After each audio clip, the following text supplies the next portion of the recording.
Hi everyone, আজকে আমি বানাচ্ছি পনির রেসিপি। নিরামিষ দিনে খুবই সহজ উপায়ে এই রেসিপি আমরা সবাই করি, তবে পদ্ধতিগুলো সবার এক একজনের এক এক রকম হয়। তো আমি এখানে তেল গরম করে পনিরগুলো ভেজে নিচ্ছি, আর পনিরগুলোর কোয়ালিটি খুব ভালো ছিল।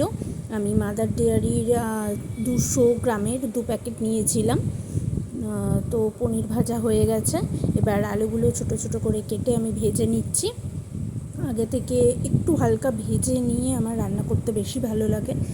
আর এখানে ফোড়নের জন্য আমি দিচ্ছি তেজপাতা, 4-5টা এলাচ, শুকনো লঙ্কা, তার সাথে আদা কুচি, দারচিনি, লঙ্কা কুচি 2টো মতন দিয়েছিলাম, আর তার সাথে 4 মগজ।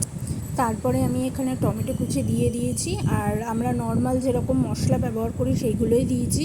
ধনে গুঁড়ো, জিরে গুঁড়ো, কাশ্মীরি শুকনো লঙ্কা, নুন, তার সাথে পরিমাণ মতন চিনি দিয়ে তারপরে আলু যেগুলো ভেজে রেখেছিলাম সেইগুলো কিছুক্ষণ কষিয়ে নিয়ে পরিমাণ মতন জল দিয়ে নিয়েছি। যখন আমার প্রায় হয়ে গেছে, উপর দিয়ে একটু গরম মশলা দিয়ে নিয়েছি, আর কাসৌরি মেথি দিয়ে আমার এখানে পনির রেডি হয়ে গেছে।